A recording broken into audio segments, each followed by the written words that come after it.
तलाक देने से पहले मेरी एक बात याद रख लेना, मेरा 30 लाख हक महर बनता है आज के गोल्ड के रेट पर। क्या 30 लाख? कब से डिवोर्स हुई हुई आपकी? भाई नुसरत खूबसूरत है, एजुकेटेड है, और क्या चाहिए।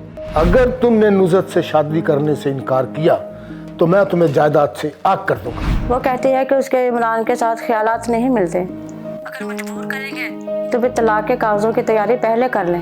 आपको मैंने बताया भी था, मुझे खाना ही नहीं बनाना आता। और अगर तुमने मुझे मेरा 30 लाख हक महर अदा नहीं किया तो मैं पुलिस कंप्लेन कर दूंगी, ये बात अच्छी तरह समझ लो।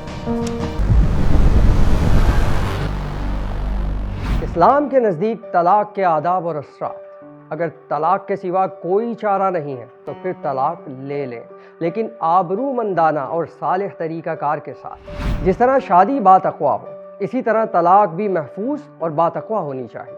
हमारी तहजीब में एक बड़ा मसला ये है कि क़ब्ल अज़ तलाक सारे मुआशरे को इसका इल्म होता है और दोनों फरीक के घर वाले एक दूसरे की किरदार कशी में लगे होते हैं। बल्कि तलाक के साथ और बाद भी ना सिर्फ मियाँ बीवी की बल्कि इनके घर वालों की भी शदीद किरदार कशी हो रही होती है। अगर तलाक का सबब सोशल मीडिया था तो फिर दोनों शरीक को एक दूसरे के खिलाफ सोशल मीडिया से जो मवाद मिला था वो सारे जहान में वायरल कर देते।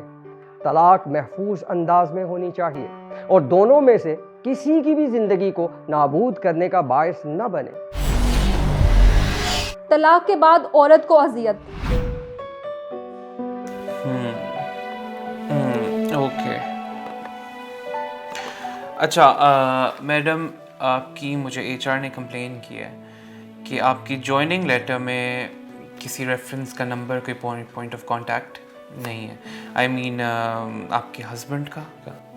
सर मेरे हस्बैंड नहीं है। ओह ओके, लेकिन यहाँ पे तो लिखा हुआ है कि आपका मैरिटल स्टेटस जो है वो मैरिड है। सर मेरी डिवोर्स हो गई है और सीवी मैंने अपडेट नहीं की।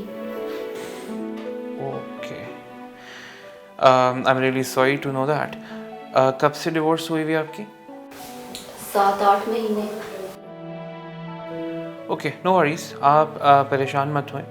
What you can do is कि आप अपने वालिद साहब का नंबर या पॉइंट ऑफ कांटेक्ट किसी तरह से हमें दे सकती हैं। जी सर। ग्रेट, ठीक है, and will be good to go. सुनिएगा, जी सर। आपको यहाँ पे किसी भी चीज़ की कोई मसला, कोई परेशानी हो तो you can always come back to me, ठीक है? मैं यहाँ का ओनर भी हूँ और मैं यहाँ का डायरेक्टर भी हूँ टू मी। जी sir, thank you sir. No problem. ये सीवी पे नंबर आपका ही? जी सर। बेस्ट। मैं I am just texting you, मेरा नंबर आप सेव कर सकती हैं। जी सर, ठीक है।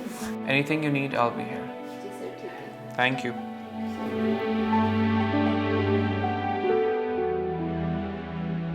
तलाक में औरत को सबसे ज़्यादा अजियत पहुंचती है, जिसकी कई वजूहात हैं।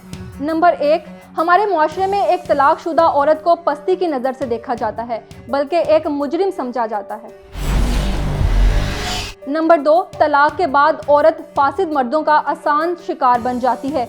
मर्द ये समझते हैं कि किसी तलाकशुदा औरत को आसानी से फंसाया जा सकता है, इसलिए कि वो मजबूर और ज़रूरतमंद है और कोई सरपरस्त नहीं है। और जब तलाक के बाद औरत मुआशी तौर पर सख्ती में आ जाती है तो उसके भी फासिद होने के इम्कानात बढ़ जाते हैं। अक्सर केसेस में औरत तलाक के बाद वालिदैन के घर जाती है और जब इसके अखराजात नहीं उठा पाते तो उसे जॉब करना पड़ती है, बच्चे देखने होते हैं और ज़िंदगी सख्त हो जाती है।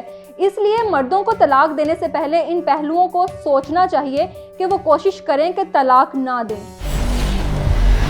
तलाक के बच्चों पर असरात। तलाक का एक बड़ा असर बच्चों पर होता है। अगर वो माँ के पास रहें और माँ के पास माली वसाइल ना हो तो बच्चे अपनी ज़िंदगी की बुनियादी ज़रूरियात से भी महरूम हो जाते हैं। यहाँ बाप का फ़र्ज़ बनता है कि उनकी ज़रूरियात को पूरा करें। दूसरा, बच्चों पर नफ्सियाती असर भी पड़ता है कि वो एक सिंगल पेरेंट बच्चे हैं जो माँ और बाप किसी से महरूम हो जाते हैं और ये खला उनकी ज़िंदगी में उख्दा बन जाता है जिसका असर उनकी शख्सियत पर पड़ता है।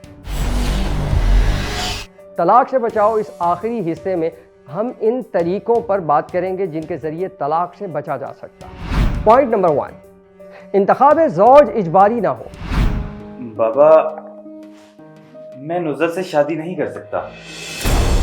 मैंने अपने भाई से वादा किया था कि उसकी बेटी मेरे ही घर आएगी। अब अगर वो दुनिया में नहीं रहा तो क्या हुआ? मैं तो जिंदा हूं ना, मैं अपना वादा निभाऊंगा। बाबा देखें, वादा आपने किया है, मैंने तो नहीं। जिंदगी आखिर मैंने गुजारनी है। तुम्हें मसला क्या है? आखिर मुझे ये समझाओ कि मसला क्या है तुम्हें? भाई नुसरत खूबसूरत है, एजुकेटेड है, और क्या चाहिए? बाबा मेरी जिंदगी का मकसद कुछ और है। वो लिबरल है, आजाद सोच रखती है, हिजाब तक ठीक से नहीं करती। बाबा देखो, इस मामले में मैं तुम्हारी एक नहीं सुनूंगा। अगर तुमने नुसरत से शादी करने से इनकार किया तो मैं तुम्हें जायदाद से आग कर दूंगा। लेकिन बाबा, अब बस निकल जाओ मेरे घर से, दफा हो जाओ। लेकिन पापा,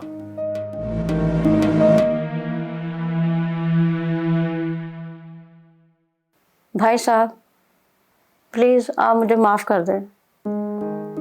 नुसरत जो है ना वो इमरान से शादी नहीं करना चाहती है। क्यों? भाई साहब वो कहती है कि उसके इमरान के साथ ख्यालात नहीं मिलते। अगर मजबूर करेंगे तो फिर तलाक के कागजों की तैयारी पहले कर लें। ये आप क्या कह रही हैं? यहाँ इमरान भी शादी नहीं हो रहा। ये आखिर हमारे बच्चों को हो क्या है? भाई साहब वो सही कह रहे हैं। अब हमारा दिन भी लड़का और लड़की की मर्जी के बगैर शादी की इजाज़त नहीं देता। इसीलिए मैं आपको पहले बता रही हूँ ताकि आप एहतियात करें। बाद में किसी मुश्किल में पड़ने से बेहतर है कि हम अभी सोच समझ कर फैसला करें। ठीक कह रही हैं आप, ठीक है, मान ही लेना चाहिए बच्चों का कहना। जैसा कि हमने पहले कहा था कि अपने बच्चों की इजबारी शादी न करें, वरना आप खुद उनके लिए नाराहत ज़िंदगी का दर खोल रहे हैं जो पहले ही दिन से तलाक और जुदाई की तरफ जा सकता है। दूसरा पॉइंट, सालेह अफराद को सालिस बनाएं। जैसा कि हम पहले कह चुके हैं, फिर तकरार करते हैं कि शौहर और बीवी के दरमियान तनाज़ा, लड़ाई झगड़ा होने की सूरत में सालेह अफराद को सालिस बनाएं। और ये तरीका अल्लाह ने कुरान में भी बताया है। समझौता करना सीखें।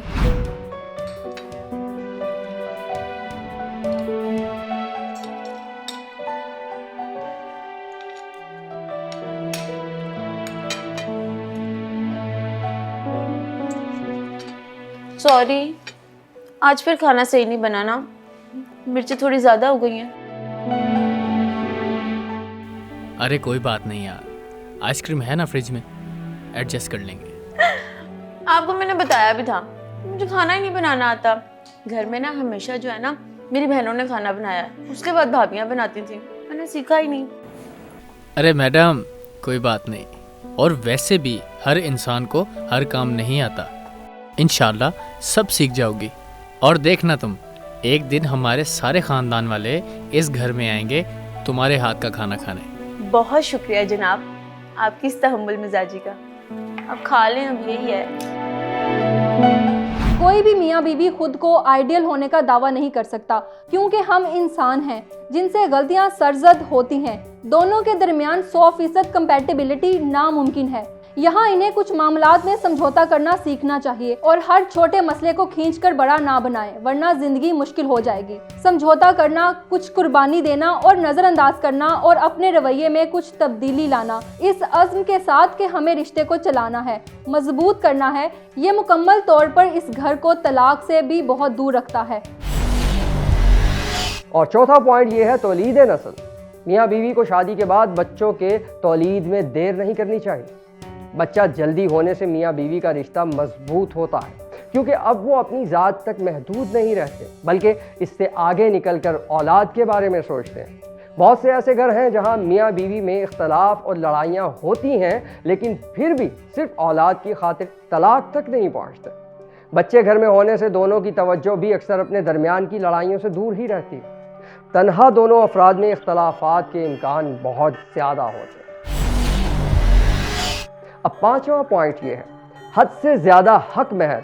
हक महर जो है वो 20 तोले सोना होगा, तो ये आप अपनी फैमिली से भी डिस्कस कर। 20 तोले सोना? अंकल ये तो आज के रेट के हिसाब से 30 लाख बनते हैं। इस बेटा ये हमारी बेटी की सिक्योरिटी का मामला है। आजकल के लड़के मतलब किसी भी लड़की से मिलते हैं तो फ़ौरन पहली को छोड़ देते हैं? नहीं नहीं अंकल, मैं उन लड़कों जैसा नहीं हूँ। फिर तो मसला नहीं होना चाहिए। आप कौन सा हक महर अभी दे रहे हैं? नहीं नहीं, अगर आपको यही मुनासिब लगता है तो मैं अपने घर वालों से बात करके देख लेता हूँ और आपको जल्द ही बता दूंगा। मामूल से हटकर अनअफोर्डेबल महर डिमांड करना कुछ कौमों में गलत रविश है। महर औरत के तहफ़्फ़ुज़ का इंतज़ाम है और इस हद तक होना भी चाहिए कि तलाक की सूरत में यानी इद्दत बिना किसी मोहताजी के गुजर जाए और महर निकाह के वक्त अदा होना चाहिए और इसमें औरत की इजाज़त से ताख़ीर होती है। लेकिन अगर महर इतना रखे कि मर्द दे ही ना सके तो फिर क्या होता है?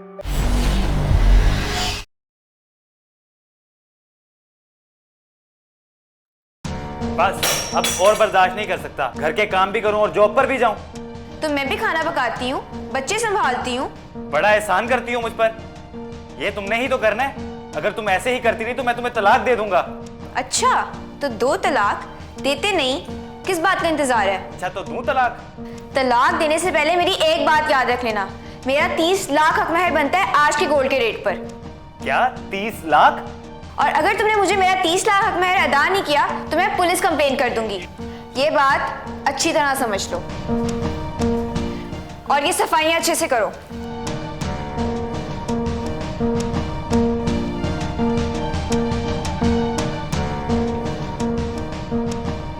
अगर हर कोई तलाक के डर से महर हद से ज़्यादा रख दे तो जवान लड़के शादी करने से घबराएंगे। तो लड़के इतना महर कबूल करके शादी करेंगे। अगर औरत सख्त मिजाज हो तो वो जिल्लत की ज़िंदगी गुजार सकते हैं। महर इतना हो जितना हक बनता है और इसे तलाक से बचने का हरबा ना बनाया जाए।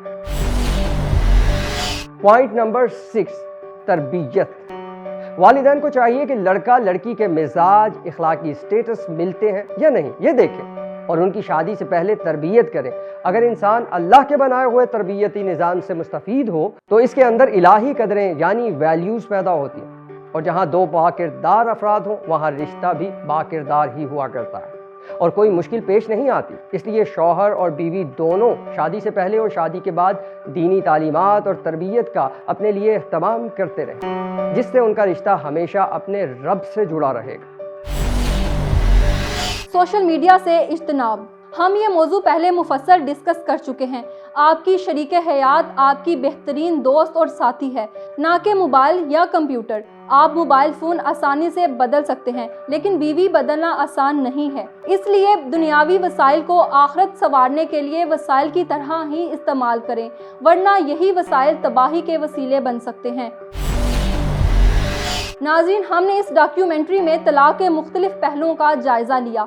हमारा हदफ था जवानों और शादीशुदा अफराद को इन वजूहात की तरफ मुतवज्जा करना जो तलाक तक पहुँचाते हैं और किस तरह हम छोटे छोटे इक़दामात से एक खुशहाल ज़िंदगी गुजार सकते हैं। हमें उम्मीद है कि आपने हमारी कोशिश से बहुत कुछ सीखा होगा।